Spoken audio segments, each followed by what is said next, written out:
Esse é o vídeo de suporte 1 de 2, referente à aula 4, Princípios Gerais de Mecanismos de Reações Orgânicas, da disciplina PQI 535, Mecanismos de Reações Orgânicas, do Programa de Pós-Graduação em Agroquímica da Universidade Federal de Lavras. Essa aula, então, pessoal, é baseada no capítulo 2 do nosso livro-texto.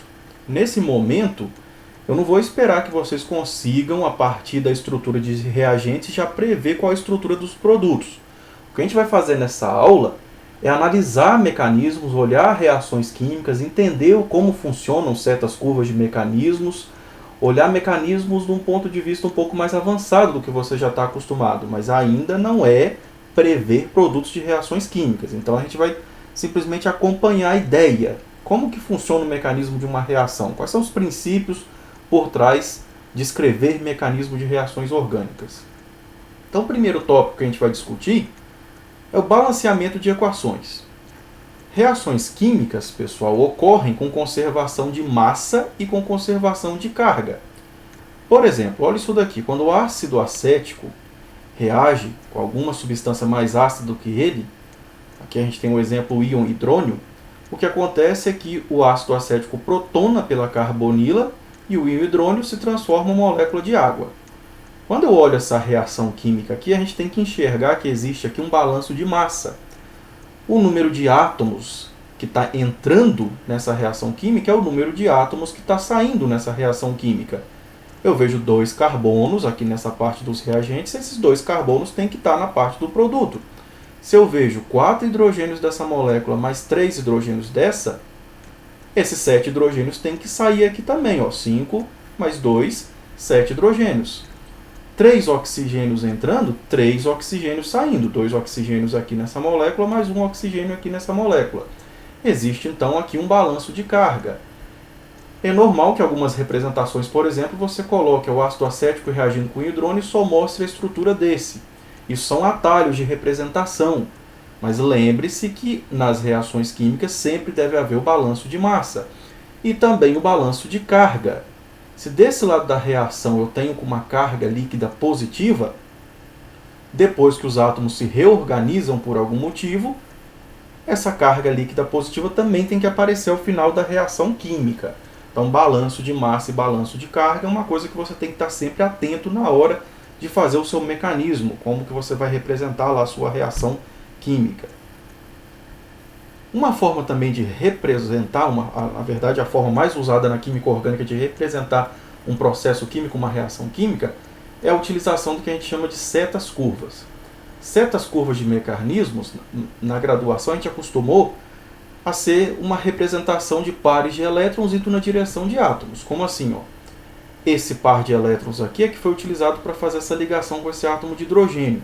Então a gente representa uma seta desse par de elétrons indo na direção desse átomo, indicando a interação de um nucleófilo com um eletrófilo. Nucleófilo é uma substância com um par de elétrons capaz de promover um ataque a um centro positivo. Os eletrófilos, geralmente eles são a parte positiva de um dipolo elétrico. Como assim? Esse átomo é átomo de oxigênio é mais eletronegativo do que o hidrogênio. Então essa ligação está polarizada na direção do oxigênio, criando aqui um dipolo positivo. Geralmente o eletrófilo é a parte positiva de um dipolo elétrico. Agora na pós-graduação a gente vai ver que a definição de setas curvas de mecanismo é um pouco mais profunda. Quando eu quero dizer que um par de elétrons foi na direção de um átomo positivo, na verdade, agora na pós-graduação, a gente vai focar na ideia de que setas curvas representam a interação de orbitais preenchido com orbitais vazios. Ou seja, orbital P vazio de um carbocátion, orbital antiligante, sigma antiligante, pi antiligante, que são orbitais vazios. Então, um orbital preenchido está aqui. Vai interagir com o orbital antiligante de uma ligação, onde eu tenho aqui um eletrófilo, para formar um novo orbital molecular ligante. Esse aqui. Eu tenho aqui um novo orbital molecular ligante. Aqui atrás eu tenho um novo antiligante dessa ligação. E aqui eu tenho um novo antiligante dessa ligação. Então, devagar a gente vai aprofundando mais esses conceitos. Mas aí, você já sabe que nessa disciplina nós vamos trabalhar muito com essa ideia. O que significa uma seta curva de mecanismo? É a interação entre um orbital molecular preenchido e um orbital molecular não preenchido. Isso quer dizer um orbital vazio ou um orbital antiligante. Vamos começar agora a ver princípios de reações químicas. Mecanismos em meio ácido e meio básico. Primeiro a gente vai conversar sobre mecanismos que ocorrem em meio fortemente básico. Nesse momento eu não quero que você preveja o que vai acontecer quando você reagir benzoato de etila, um éster, com hidróxido de sódio, uma base muito forte. Eu já vou te falar. Quando esses dois reagem, o que se produz é uma substância chamada benzoato de sódio e outra chamada etanol. O etanol, o álcool comum que você já conhece. Qual que é o mecanismo que explica essa reação? Como que eu devo desenhar um mecanismo de uma reação orgânica? Muito do que a gente vai ver agora é, como eu já disse no começo do vídeo, uma revisão da sua graduação. E a gente vai dar uma discutida mais aprofundada. Então, como que esse mecanismo ocorre? Como que a hidrólise desse éster benzoato de etila promovida por base? O que acontece, pessoal, é que esse carbono aqui é um eletrófilo. Ele é a parte positiva de um dipolo elétrico. Como que eu sei disso? Olha a conexão com dois átomos de oxigênio. Esse polariza a ligação para o lado dele, esse oxigênio polariza a ligação para o lado dele, então cria-se aqui um foco de carga positiva. O íon hidróxido é um nucleófilo. Eu tenho um acúmulo de carga negativa em cima de um átomo pequeno, não polarizável. Isso aqui é uma coisa ruim. Esse átomo está querendo transferir essa carga negativa para outro lugar. Talvez exista um outro lugar mais capaz de acomodar a carga do que esse átomo de oxigênio. Então, carga negativa atrai carga positiva. Reações químicas ocorrem, como nós vimos na aula 2, por interação eletrostática. A interação eletrostática é um dos fatores que governam reações químicas. Então, essa espécie negativa se aproxima desse foco de carga positiva e quando eles estão suficientemente próximos, o oxigênio do nucleófilo usa um dos seus pares de elétrons, olha, para fazer uma conexão oxigênio-carbono, uma ligação oxigênio-carbono. O íon hidróxido usou esse par de elétrons para fazer essa ligação oxigênio-carbono. A carga negativa saiu daqui. Ao mesmo tempo que esse oxigênio se acoplou a esse carbono, repara que a dupla ligação se rompe e foi acomodada pelo átomo de oxigênio. A carga negativa foi transferida desse íon hidróxido para esse intermediário onde o oxigênio está sustentando a carga negativa. Agora, pessoal, numa segunda etapa, o que acontece é o seguinte. Esse oxigênio está muito positivo porque está conectado com 3 átomos de oxigênio.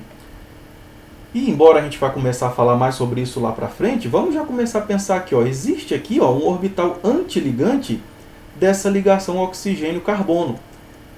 Um orbital antiligante de uma ligação carbono-oxigênio tem um nível de energia que pode ser acessado por esse ânion que você está vendo aqui em cima. Então esse oxigênio pode usar o par de elétrons para voltar a restabelecer uma ligação dupla, ao mesmo tempo que o ânion tóxico é expulso como um grupo abandonador. É uma base forte, nós vamos descobrir que bases fortes não são bons grupos abandonadores. Em alguns casos, os ânions alcóxicos saem como grupo abandonador, ânions hidróxidos saem como grupo abandonador, se houver um motivo muito bom para explicar isso, como por exemplo nesse caso. Quando esse par de elétrons volta a formar uma dupla expulso o ânion alcóxido, forma-se aqui um ácido carboxílico e essa base muito forte. Essa etapa que a gente acabou de ver não é favorável, mas olha essa próxima. Na hora que o ânion alcóxido sai, ele imediatamente remove o hidrogênio do ácido carboxílico, quebra essa ligação oxigênio-hidrogênio, o par de elétrons dessa ligação é acomodado por esse átomo de oxigênio, ao mesmo tempo que se forma etanol. Agora eu tenho uma base mais fraca, agora essa base conjugada se estabiliza por ressonância, enquanto essa que começou a reação não consegue. Aqui a carga está localizada, aqui a carga está deslocalizada. Então esse mecanismo aqui, que vocês acabaram de ver, tirou a carga de um átomo pequeno não polarizável e trocou essa carga para um átomo pequeno não polarizável, mas agora distribuída, deslocalizada por ressonância. Olha o mecanismo animado de como essa reação ocorre. O que faz essa espécie negativa se aproximar dessa espécie positiva? Atração eletrostática. Quando elas estão suficientemente próximas, o oxigênio usa o par de elétrons para se conectar ao carbono. Uma ligação forte, átomos do mesmo período. A dupla se quebra e é acomodada pelo átomo de oxigênio da carbonila. Esse par de elétrons aqui ainda está localizado em cima de um átomo de oxigênio. Isso daqui não é uma espécie mais estável do que eu tinha anteriormente. Resultado, a dupla volta a se formar expulsando o ânion etóxido, que é uma base muito forte. Mas se esse hidrogênio do ácido carboxílico que acabou de ser formado for transferido para o ânion alcóxido, eu formo uma molécula de etanol neutra, ao mesmo tempo que aparece um ânion carboxilato, que é muito mais estável do que o ânion que começou lá no começo dessa reação. E quando eu for escrever mecanismos em meio fortemente ácido? Enquanto mecanismo em meio básico, vocês viram que carga negativa vai acompanhando os intermediários, carga negativa foi do começo dos reagentes até o final, a gente vai descobrir que em meio ácido é o contrário. Agora, carga positiva vai acompanhando do início ao fim. Só um detalhe antes da gente começar a falar sobre isso. Vamos falar de compostos carbonílicos em meio ácido. O que acontece quando eu coloco um éster, ou até mesmo se esse R aqui for um hidrogênio, um ácido carboxílico, o que acontece quando um éster ou um ácido carboxílico é submetido ao meio ácido? Nós temos aqui os pares de elétrons da carbonila e os pares de elétrons do oxigênio. Vamos fazer uma primeira proposta. Em meio ácido, talvez seja o par de elétrons da carbonila que promova um ataque nucleofílico no hidrogênio do ácido, formando essa espécie protonada e uma molécula de água neutra. Uma vez que se forma essa espécie positiva, olha isso, pessoal, um oxigênio com carga positiva, uma ligação dupla, uma ligação simples, um átomo de oxigênio com dois pares de elétrons livres. Esses pares de elétrons livres estão alinhados com o orbital p dessa ligação dupla, mais especificamente com o orbital π antiligante. Isso quer dizer que esse par de elétrons pode conjugar com essa ligação dupla, formar uma dupla carbono-oxigênio aqui embaixo, ao mesmo tempo que a dupla se rompe, é acomodada pelo átomo de oxigênio que perde a carga positiva, porque agora ele passa a fazer duas ligações e tem dois pares de elétrons livres. Então, a carga positiva que começou na carbonila, agora ela é transferida para o átomo de oxigênio de baixo. Esse par de elétrons, de novo, está de frente com o orbital π antiligante dessa ligação dupla. Isso pode voltar, o par de elétrons pode voltar para o oxigênio daqui de baixo, e a carga positiva é distribuída entre esses dois átomos de oxigênio. Então, isso é um ponto bom para ocorrer uma protonação. Agora vamos pensar aqui, será que esse é um ponto, esse é um oxigênio que também seria um oxigênio suficientemente básico para promover um ataque nucleofílico e capturar esse hidrogênio que veio do ácido? Vamos fazer a proposta. Então, será que a protonação pode ocorrer por esse oxigênio aqui, do éster ou do ácido carboxílico, o oxigênio não carbonílico? Propus, fez aqui, protonou. O oxigênio agora está conectado a está fazendo três ligações, e está com um par de elétrons livre, carga positiva. E você pode imaginar, tá? Então esse par de elétrons está vizinho aqui um orbital π antiligante, então talvez ele possa entrar em ressonância para dar origem a esse contribuinte aqui. Só que você já sabe de química geral que o oxigênio não é capaz de fazer 4 ligações. Isso daqui é uma estrutura de Lewis completamente errada. Não, isso daqui não pode acontecer. Um par de elétrons do oxigênio não carbonílico, se ele protonar, a carga vai ficar localizada em cima desse átomo de oxigênio. Ela não vai poder se deslocalizar, igual você viu no exemplo anterior. Nesse caso aqui, se a protonação ocorre pela carbonila, a carga positiva pode ser distribuída entre esses dois átomos. Se a protonação ocorre por esse átomo de oxigênio aqui, a carga positiva, na verdade, vai ficar localizada. É por isso que em meio ácido, um composto carbonílico, ele sempre protona pelo par de elétrons do oxigênio em sp2, não do oxigênio em sp3. É por esse par de elétrons, por esses pares de elétrons desse átomo de oxigênio aqui. Isso é só um adendo para a gente poder conversar sobre mecanismos em meio ácido. Então, dá para formar o acetato de etila, que é esse composto que vocês estão vendo aqui nesse frasco, através da reação em meio ácido do etanol com ácido acético. Como que ele é formado? Em meio ácido, então, vocês já viram que a protonação ocorre pelo oxigênio da carbonila. Embora aqui eu tenha pares de elétrons livres, aqui eu tenha pares de elétrons livres, em todos esses casos, se a protonação ocorrer aí, a carga positiva vai ficar localizada em cima do átomo de oxigênio. Aqui não, a protonação por aqui, a carga positiva pode se deslocalizar. E tem ainda um outro fator. Um átomo de oxigênio protonado, com carga positiva, ele puxa com mais intensidade os pares de elétrons da ligação, porque é um átomo eletronegativo, ele não quer, entre aspas, ter essa carga positiva. Então, o fato desse oxigênio estar protonado faz esse dipolo aqui aumentar. A carga positiva aqui aumenta. Ou seja, agora que eu tenho essa substância protonada, ela é um eletrófilo ainda melhor do que se essa molécula tivesse neutra. Agora, esses pares de elétrons sentem a carga positiva aqui com maior intensidade do que se essa molécula tivesse neutra. Isso quer dizer que essa molécula vai se aproximar dessa por atração eletrostática e quando elas estiverem suficientemente perto, a ideia é a mesma. Ó.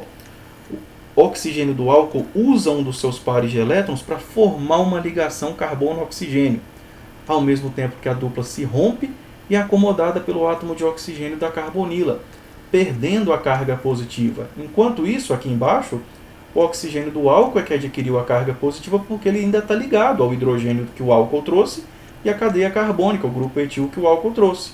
Então o oxigênio está fazendo 3 ligações e está com um par de elétrons livre. Então, ó, em mecanismo fortemente ácido, a carga positiva começou num reagente, agora ela continua no intermediário. Não adianta eu propor essa reação química acontecendo, por exemplo, com um alcóxido. Eu quero fazer aqui um mecanismo, um oxigênio com 3 pares de elétrons livres e uma carga negativa. E aí esse alcóxido vai atacar aqui para formar um intermediário. Não, em meio ácido, não adianta eu achar que no meio fortemente ácido vai ter uma espécie, uma base forte dessa. Essa espécie certamente vai estar protonada, que é o caso que a gente está mostrando aqui, ó, vai estar protonada na forma de etanol.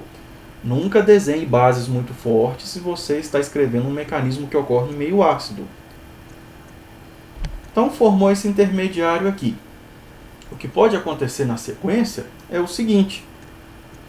Esse par de elétrons pode voltar a formar uma dupla, interagir com o orbital antiligante dessa mesma ligação oxigênio-carbono e expulsar, quebrar essa ligação com o oxigênio do álcool, que a reação volta para trás. Por isso que eu mostrei que essa reação é equilíbrio, como você está vendo aqui. Ó. A molécula de álcool pode se acoplar, mas ela pode sair, porque na hora que ela sair, esse oxigênio já volta a formar uma dupla, restabelecendo essa estrutura. Só que, como agora eu tenho aqui vizinho, ó, oxigênio com pares de elétrons livres, pode ocorrer também o que a gente chama de uma transferência de próton. E se esse par de elétrons capturar esse hidrogênio que o álcool trouxe, rompe-se a ligação oxigênio-hidrogênio. O oxigênio do álcool volta a ter agora 2 pares de elétrons livres e esse grupamento passa a ter uma carga positiva. O grupo OH do ácido carboxílico agora está protonado na forma de água, um excelente grupo abandonador. Nós vamos ver daí a pouco que essa transferência de próton ela tem alguns detalhes que a gente vai conversar. Nos livros de graduação, alguns até mostram essa reação assim, dessa forma direta. Agora que essa carga positiva está em cima desse átomo de oxigênio, do grupo OH do ácido carboxílico, ó, se esse par de elétrons aqui voltar a formar uma dupla, interagir com o orbital antiligante dessa ligação carbono-oxigênio que está aqui, ele expulsa a molécula de água e o grupo O-etil, que veio do álcool, permanece conectado. Está aqui, ó, continua o hidrogênio do meio ácido acoplado ao oxigênio da carbonila, a carga positiva foi acompanhando dos reagentes aos intermediários até os produtos. Então, mecanismo em meio básico, carga negativa aparece nos reagentes, aparece nos intermediários de reação e vai aparecer nos produtos. Em meio fortemente ácido, carga positiva vai aparecer nos reagentes, vai aparecer nos intermediários e vai aparecer nos produtos. Como seria o mecanismo animado do que você acabou de ver? Em meio ácido, o ácido carboxílico está protonado. Protona por aqui, você já viu por quê. Aqui agora eu tenho essa ponta do dipolo é mais positiva do que o normal. O oxigênio positivo polariza mais as ligações na direção dele, criando um foco de carga positiva aqui, o que justifica a atração e a consequente conexão do átomo de oxigênio com o átomo de carbono.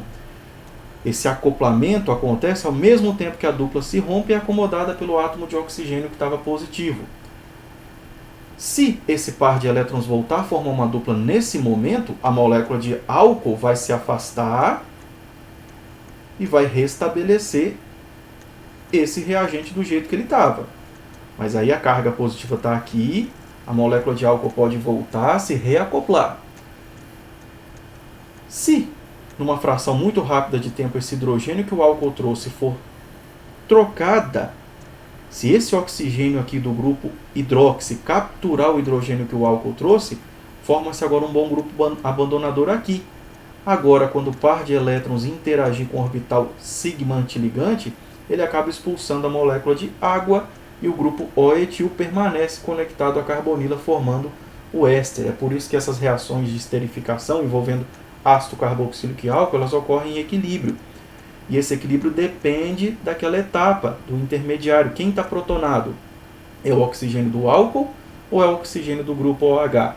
É exatamente por isso que essa reação, para ela funcionar no laboratório e ter um maior rendimento do éster, você precisa deslocar o equilíbrio, por exemplo, por remoção de água ou por adição de mais reagentes. Outra coisa, pessoal, que governa reações químicas,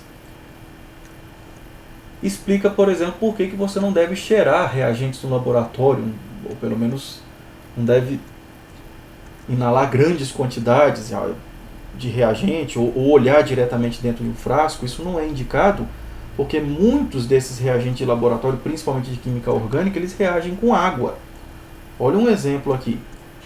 Agora a gente vai falar um pouco sobre mecanismos neutros. Então a gente viu mecanismos em meio fortemente ácido, mecanismo em meio fortemente básico e os mecanismos neutros.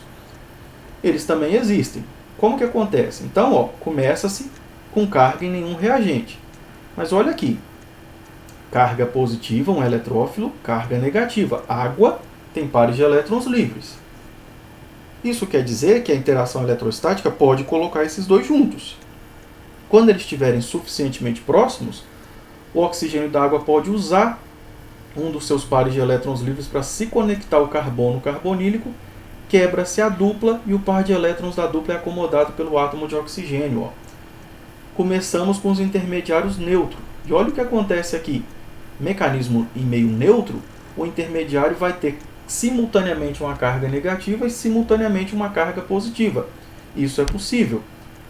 Agora, o que acontece numa segunda etapa, esse não é um átomo bom para acomodar a carga negativa, mas aqui eu tenho um átomo melhor para acomodar essa carga negativa, grande, polarizável, ou seja, um grupo abandonador melhor. Esse par de elétrons então pode formar novamente a ligação dupla e expulsar o átomo de cloro, que sai como grupo abandonador, formando aqui uma espécie com carga negativa e outra com carga positiva. Numa última etapa, no livro de vocês, que a gente adota nessa disciplina, está representado assim. O íon cloreto remove o hidrogênio dessa espécie positiva, formando um ácido carboxílico neutro e uma molécula de ácido clorídrico neutra. Começamos com o meio neutro, terminamos com o meio neutro também. Normalmente quem faz isso, aqui essa última etapa na verdade, é a molécula de água, para formar o íon H3O+, e o íon Cl-, que essencialmente resulta também em carga neutralizada, o íon positivo e o íon negativo. O problema dessa reação aqui que nós mostramos em meio neutro é que essa produção de ácido clorídrico ocorre onde essa molécula se encontrou com água, por exemplo, nos seus olhos, por exemplo, no seu sistema respiratório ou no pulmão. E ter ácido clorídrico nesses lugares não é exatamente uma coisa muito boa. É exatamente assim que atuam os gases de guerra, por produção de ácidos muito fortes em lugares que eles não deveriam aparecer. Outro exemplo aqui, pessoal, de reação desse tipo, é a reação que ocorre com cloreto de tionila, um reagente muito utilizado em síntese orgânica. Ele é um líquido com esse aspecto meio amarelado que quando você abre a garrafa e coloca num becker, você consegue ver uma fumaça sendo formada. E essa fumaça é dióxido de enxofre e cloreto de hidrogênio gasoso. Por que ele se forma? Parte da explicação do porquê que essa fumaça é formada é porque o cloreto de tionila reage com a água que está presente no ambiente. Como assim? Eletrófilo. Enxofre está conectado a 3 átomos eletronegativos que polarizam a ligação e cria aqui a ponta positiva de um dipolo. Água, que está presente no ambiente, tem pares de elétrons livres e pode se comportar como nucleófilo. A água, então, usa um dos seus pares de elétrons para se conectar ao enxofre, ao mesmo tempo que a dupla se quebra e é acomodada pelo átomo de oxigênio, formando um intermediário que carrega simultaneamente carga positiva e carga negativa. Estamos falando de um mecanismo meio neutro. Esse oxigênio não é o melhor átomo desse sistema para acomodar uma carga negativa. Ele pode então retornar a fazer uma ligação dupla com o átomo de enxofre, ao mesmo tempo que o cloro, por ser maior e mais polarizável, é expulso como grupo abandonador. Ele acomoda a carga negativa melhor do que o átomo de oxigênio acomoda. Quando esse átomo de cloro sai, vai acontecer a mesma coisa que nós discutimos antes. Ele pode remover, ele ou uma molécula de água, ele pode remover um hidrogênio dessa espécie carregada positivamente e formar esse sistema neutro, uma molécula de cloreto de hidrogênio, e essa molécula em que o enxofre está conectado por uma dupla com oxigênio, um grupo OH e um átomo de cloro. Você pode pensar também bem assim, nesse ponto, talvez te venha essa dúvida na cabeça. Por que essa molécula de água já não se conecta ao enxofre ao mesmo tempo que expulsa esse átomo de cloro? Por que essa etapa extra? Por que eu já não venho direto daqui desse primeiro passo para esse último passo? Nós vamos discutir isso na aula 5. Ligações duplas, por enquanto eu já vou te falar isso. Ligações duplas são mais fáceis de serem rompidas do que ligações simples. Toda a explicação para isso vai vir na próxima aula. Por enquanto eu estou te mostrando aspectos de mecanismo, como eles ocorrem, para depois a gente entrar a fundo neles. Agora, esse outro intermediário ele é muito instável e se decompõe muito fácil. Porque essa ligação aqui também é muito fraca, já que o cloro é um bom grupo abandonador, e se ele sair, esse oxigênio aqui, ó, esse par de elétrons desse oxigênio já pode formar uma dupla com esse átomo de enxofre, formando uma ligação forte, oxigênio e enxofre, ao mesmo tempo que o cloro sai como grupo abandonador. Mesma história, formou um intermediário com carga positiva e um com carga negativa. O cloro remove esse hidrogênio e forma a segunda molécula de ácido, no caso cloreto de hidrogênio, se for gasoso, e uma molécula de dióxido de enxofre. Tá aí o porquê, parte da explicação pelo menos do porquê o cloreto de tionila sai essa fumaça, essa fumacinha entre aspas, na hora que você coloca ele no Erlenmeyer. É porque ele vai reagindo lentamente com a água que está presente no ambiente. A respeito da transferência de próton, que eu falei para vocês agora há pouco, muitos livros representam ela assim, ó. Então forma-se aqui um intermediário com a carga negativa e um com a carga que tem simultaneamente a carga negativa e a carga positiva. E aí, ó, esse par de elétrons captura o hidrogênio que está no nitrogênio vizinho, ao mesmo tempo que essa ligação nitrogênio-hidrogênio se rompe, o par de elétrons é acomodado pelo nitrogênio. Para formar essa ligação e quebrar essa ligação, isso passa por esse estado de transição, onde uma ligação vai sendo formada, uma ligação vai sendo quebrada. O resultado final é que eu tenho um grupo OH neutro e um nitrogênio também neutro. E isso seria uma transferência de próton. Só que isso não acontece assim, não é dessa forma que esse mecanismo ocorre. Por que não é assim que esse mecanismo ocorre? Pessoal, ó, isso daqui é um estado de transição envolvendo 1, 2, 3, 4 átomos. É um estado de transição que envolve a formação de um ciclo de 4 membros, muito tensionado para ser formado. O que acontece é que essas transferências de próton, normalmente, elas ocorrem com o auxílio de uma base de Lewis. Por exemplo, a molécula de água, qualquer substância que tenha pares de elétrons livres. Para quebrar essa ligação, um nucleófilo, um par de elétrons, tem que acessar exatamente aqui, ó, pelo orbital sigma antiligante dessa ligação. Não dá para acessar o orbital sigma antiligante dessa ligação que está aqui, ó, por esses pares de elétrons. Esses pares de elétrons não conseguem acessar esse orbital antiligante estando onde eles estão. Isso é impossível. Então, uma base de Lewis, por exemplo, a molécula de água, se aproxima, usa o par de elétrons para se conectar a esse hidrogênio através da sobreposição do orbital preenchido com o orbital não preenchido. Então, forma essa ligação base-hidrogênio, quebrando essa ligação nitrogênio-hidrogênio. Aí, numa segunda etapa, esse ácido conjugado formado sai daqui e transfere o hidrogênio para o oxigênio. Agora sim, o oxigênio consegue se alinhar com o orbital sigma antiligante da ligação base conjugada com o hidrogênio para então formar o produto final, que é o grupo OH neutro e também o nitrogênio neutro. Então, cuidado que, embora a gente muitas vezes represente assim uma transferência de próton, Agora vocês estão começando a ver que na verdade não é bem assim, que tem alguns aspectos orbitalares envolvidos que não permitem essas transferências de próton intramoleculares ocorrerem simplesmente do jeito que a gente representa ou do jeito que vai aparecer em alguns livros.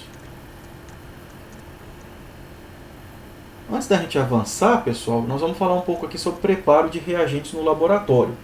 Dá para fazer bases fortes que vão ser utilizadas ou mesmo como base ou como nucleófilos, misturando, por exemplo, água com sódio metálico.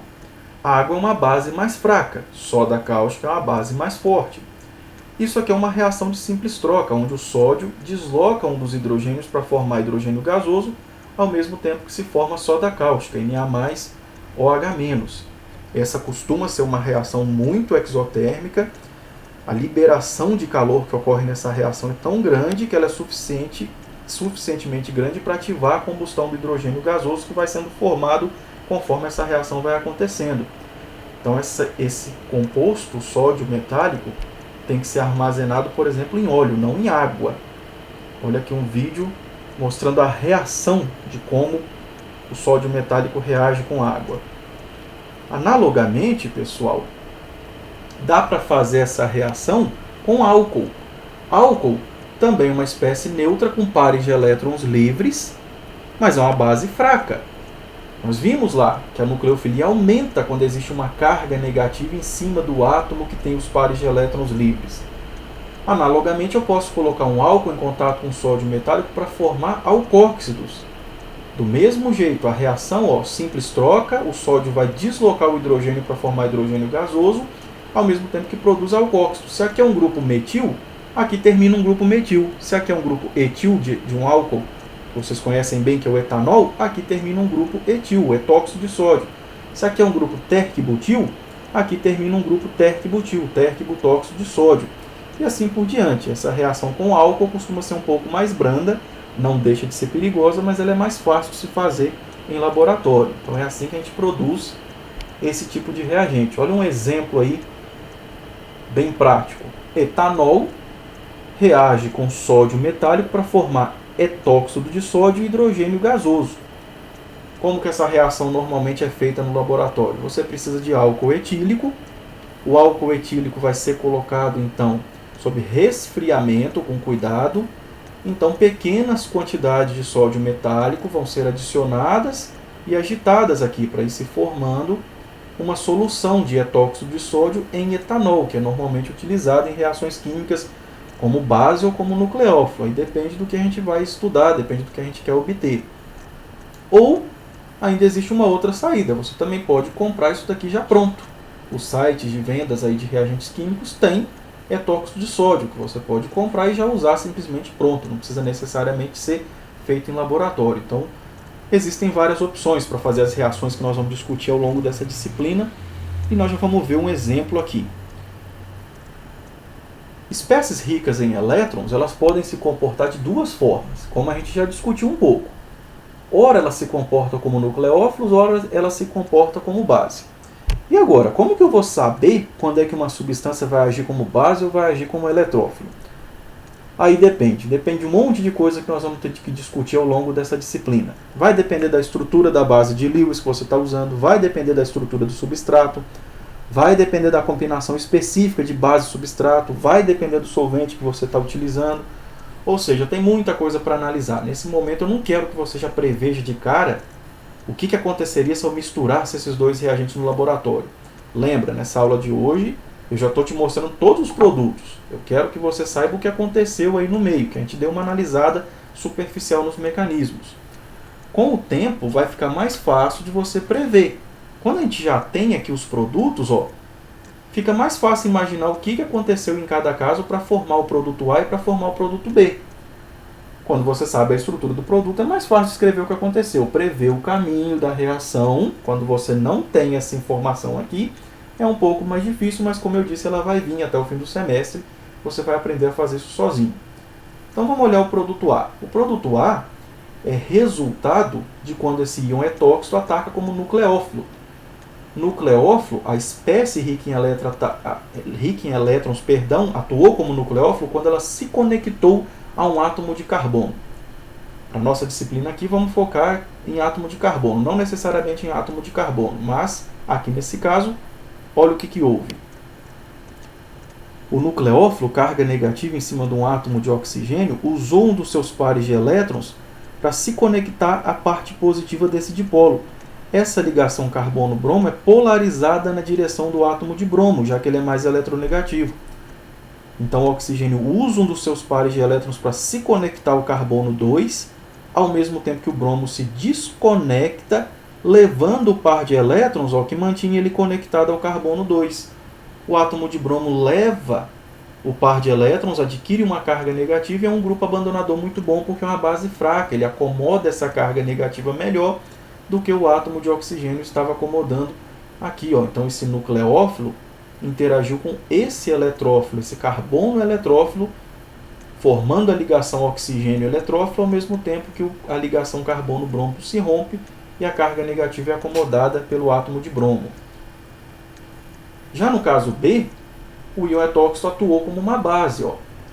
Como que se forma uma ligação dupla entre os carbonos 1 e 2? O que aconteceu aqui é que, por algum motivo, o íon etóxico capturou o hidrogênio que está no carbono 1. Na hora que ele formou essa ligação oxigênio-hidrogênio para formar um álcool neutro, o par de elétrons já formou uma ligação dupla entre o carbono 1 e 2, quebrando a ligação carbono 2 átomo de bromo, formou de novo um átomo de bromo como grupo abandonador e um alceno. Nesse caso, quando a espécie rica em elétrons se liga a um átomo de hidrogênio, nesse caso ele atuou como uma base. Então, nesse ponto que eu quero que você enxergue bem aqui a diferença de uma espécie rica em elétrons atuando como um nucleófilo, se conectando a um átomo de carbono, ou atuando como uma base. Tem muita coisa para conversar sobre isso daqui. Como que eu vou prever se vai ter mais produto A ou se vai ter mais produto B? Tem como no laboratório eu fazer aparecer mais do produto A ou mais do produto B? Nós vamos descobrir que sim, a gente vai discutir isso tudo aí, aulas 5, 6 e 7, que são as aulas de nucleófilos, bases de nucleófilos, nós vamos discutir tudo isso com muita calma. Então, nesse momento, eu não quero que você preveja nada disso, eu quero que você reconheça aqui o que aconteceu em cada caminho de reação. Outra coisa que você deve evitar é escrever reação química desse jeito aqui. Reações termomoleculares. O que seria uma reação termomolecular? Nós já sabemos que misturar base com fenol com esse haleto orgânico, brometo de isopropila, você produz esse éter aqui. Além de produzir um ácido conjugado da base, o íon brometo, esse éter também aparece. Então você pode imaginar, talvez a base remove esse hidrogênio do fenol, a gente já sabe que fenol tem uma certa acidez, dependendo da base ela pode remover esse hidrogênio, esse par de elétrons já vai lá e se acopla ao carbono positivo, o dipolo, a parte positiva desse dipolo, quebrando a ligação carbono-bromo, para formar essa ligação carbono-oxigênio. Mas evita desenhar isso daqui, pessoal, porque isso daqui implica que você está dizendo que essas coisas acontecem ao mesmo tempo, que simultaneamente a base remove o hidrogênio e simultaneamente o oxigênio já ataca o carbono para formar a ligação oxigênio-carbono, ao mesmo tempo que o bromo sai como grupo abandonador. É muito difícil que 3 moléculas estejam alinhadas no espaço para fazer essa reação química. Reações termomoleculares são muito raras. É a fisicoquímica que diz isso, não é nem a química orgânica. Isso exigiria uma redução de entropia muito grande para que esse tipo de reação acontecesse. Então, toda vez que você for fazer uma reação que envolve 3 componentes, quebra isso em mais etapas, divide ela em etapas elementares. O que deve acontecer de verdade aqui é que antes, numa primeira etapa, a base remove o hidrogênio do fenol, formando um ácido conjugado e o íon fenolato. Um nucleófilo melhor do que eu tinha aqui anteriormente. Numa segunda etapa é que o íon fenolato deve atacar o átomo de carbono, expulsando o átomo de bromo como grupo abandonador, ao mesmo tempo que forma a ligação oxigênio-carbono numa reação de substituição nucleofílica SN2, que nós vamos estudar com calma na aula 5, na próxima aula. Então agora você vai pegar o capítulo 2 do nosso livro-texto, Miller, vai ler os itens 1, 2, 3, 4 e 5 e resolver os problemas 2.1, 2.2, 2.3 e 2.4, antes da gente fazer a segunda parte dessa aula.